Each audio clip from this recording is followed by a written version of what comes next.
Welcome to Karha channel. இன்றைக்கி நம்ம என்ன பார்க்க போகிறோம்னா ஹாட் ஆயில் மசாஜ் எப்படி பண்ணுறதுன்னு தான் பார்க்க போகிறோம்.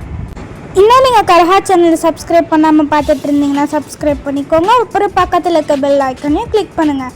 வாங்க வீடியோக்குள்ளே போகலாம்.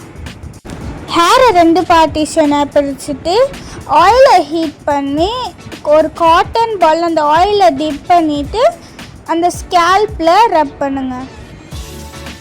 இந்த ஆயில் மசாஜ் பண்ணுறதுனால பாடி ஹீட் ரெடியூஸ் ஆகும். ஃபர்ஸ்ட் நம்ம ரிலாக்ஸேஷன் மசாஜ் பார்த்துடலாம். இந்த ரிலாக்ஸேஷன் மசாஜ் வந்துட்டு சர்க்கிள் மோஷனில் பண்ணணும். எல்லா ரிலாக்ஸேஷன் மசாஜ்லேயும் ஃபஸ்ட்டு ஹோல்டு பண்ணிவிட்டு 2 செகண்ட் விட்டுட்டு லூஸ் பண்ணுங்கள் ஹேரை. இந்த வீடியோவில் பார்த்தீங்கன்னா தெரியும், இதே மாதிரி ஹோல்டு பண்ணி லூஸ் விடுங்க. நம்ம ஹாட் ஆயில் மசாஜ் எதுக்கு பண்ணுறோன்னா டேண்ட்ரஃப் இருக்கிறவங்களுக்கு டேண்ட்ரஃப் ரிமூவ் ஆகும், ஹீட் ரிலீஸ் ஆகும், அப்புறம் ஹேரும் க்ரோத் ஆகும். இந்த மாதிரி வீக்லி ஒன்ஸ் ஆயில் மசாஜ் பண்ணுறதுனால டேமேஜாக இருக்க ஹேருக்கு நல்லா க்ரோத் ஆகும். இப்போ இந்த வீடியோவில் ஹெர்பல் ஆயில் வச்சு தான் ஹீட் பண்ணி மசாஜ் பண்ணிகிட்ருக்காங்க. நீங்கள் கோகோனட் ஆயில் வச்சு கூட ஹீட் பண்ணி மசாஜ் பண்ணலாம். ஆயில் மசாஜ் முடிஞ்சதும் 1/2 hour டைம் விட்டு ஹேரை வாஷ் பண்ணிடணும். இப்போ நெக்ஸ்ட் மசாஜ் பார்த்தீங்கன்னா டேப்பிங். இந்த டேப்பிங் மசாஜ் எப்படி இருக்கும்னா forward direction backward direction taping பண்ணணும். இந்த டேப்பிங் மசாஜ் 3 times பண்ணிக்கோங்க. நெக்ஸ்ட் மசாஜ் பார்த்தீங்கன்னா பாமிங் மசாஜ். இந்த மசாஜ் எப்படி இருக்கும்னு பார்த்தீங்கன்னா ரைட் சைடில் ஹேண்டை வச்சுட்டு பாமால் ப்ரெஸ் பண்ணணும். அதே மாதிரி லெஃப்ட் சைடில் அவங்களோட ஹேண்டை வச்சுட்டு பாமால் ப்ரெஸ் பண்ணணும்.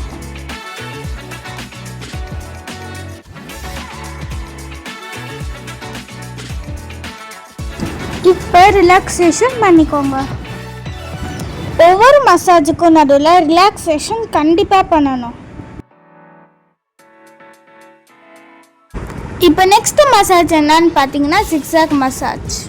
ஜிக்ஸாக் மசாஜ் என்னன்னு பார்த்தீங்கன்னா 2 ஹேண்ட்லேயும் 2 ஃபிங்கர் எடுத்து ப்ரெஸ் பண்ணிவிட்டு கீழே வரைக்கும் போகணும். இதே மாதிரி ஸ்கேப் ஃபுல்லாக பண்ணணும். ஹெட் மசாஜ்னால் ஹெட்கிட்டே பண்ணிகிட்டு இருக்கக்கூடாதுங்க, இந்த மாதிரி இயர்ஸ்கிட்டே மசாஜ் கொடுக்கணும். இந்த மாதிரிலாம் பண்ணும்போது பார்த்தீங்கன்னா சூப்பர் ரிலாக்ஸேஷனாக இருக்குங்க. நெக்ஸ்ட் மசாஜ் என்னன்னு பார்த்தீங்கன்னா புல்லிங் மசாஜ். இந்த புல்லிங் மசாஜ் எப்படி பண்ணுறதுன்னு பார்த்தீங்கன்னா கொஞ்சம் கொஞ்சமாக ஹேர் எடுத்து புல் பண்ணி விடணும்.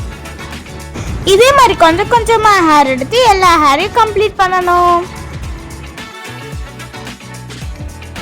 இப்போ ரிலாக்ஸேஷன் மசாஜ் பண்ணிக்கலாம். லாஸ்ட்டு எல்லா மசாஜும் முடித்ததும் ஃபோர்ஹெட் மசாஜில் இந்த வீடியோவில் காமிக்கிற மாதிரி பண்ணுங்கள். கோகோனட் ஆயில் இல்லைனாலும் நல்லெண்ணெய் யூஸ் பண்ணலாம், கேஸ்டர் ஆயிலும் யூஸ் பண்ணலாம். நாங்கள் யூஸ் பண்ணுற ஹெர்பல் ஆயில் உங்களுக்கு எப்படி செய்கிறதுன்னு தெரிஞ்சுக்கணுமா? நாங்கள் அதை நெக்ஸ்ட் வீடியோவில் போடுறோம். இயர்கிட்ட இந்த மாதிரி மசாஜ் பண்ணிக்கோங்க. நம்ம ஹாட் ஆயில் மசாஜ் பண்ணும்போது கஸ்டமர் நல்லா ரிலாக்ஸாக தூங்கணும். அப்போ தான் நம்ம மசாஜ் பண்ணுறோம், அவங்களுக்கு ரிலாக்ஸேஷனாக இருக்கிற மாதிரி பண்ணுறோம் அப்படின்றதுக்கு அர்த்தம். நம்ம ஆயில் மசாஜோட எண்டுக்கு வந்துட்டோம். நம்ம இந்த மாதிரி நெக்குக்கு மசாஜ் கொடுத்து ரிலாக்ஸ் பண்ணிக்கலாம். மறக்காம கர்ஹா சேனலை சப்ஸ்கிரைப் பண்ணிக்கோங்க. எங்களோட இன்ஸ்டா ஐடி பார்த்தீங்கன்னா ஹர்ஷி ஃபேஸ் அட்பாடல், அதையும் ஃபாலோ பண்ணிக்கோங்க. அப்போ தான் நாங்கள் போடுற ஒவ்வொரு வீடியோஸும் உங்களுக்கு நோட்டிஃபிகேஷன் வரும். நெக் மசாஜ் முடிஞ்சதும் நம்ம பேக் போன் மசாஜ் பண்ணி கம்ப்ளீட் பண்ணிக்கலாம். பாய் ஃப்ரெண்ட்ஸ், நெக்ஸ்ட் வீடியோவில் பார்க்கலாம்.